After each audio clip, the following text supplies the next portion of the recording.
In today's video, I'm going to show you how to create password protect on zip file.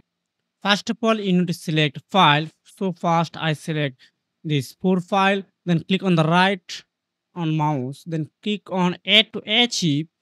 Now, into select file format. I select zip file. Then click on archiving option. Delete file after archiving. Then set on password. So I type 1111 and again re-enter 1111. Then click on OK. Again click on OK. You can see if I trying to open a file, this is not open. When I enter my password, then click it's already playing.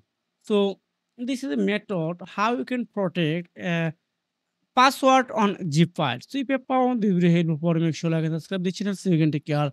Goodbye.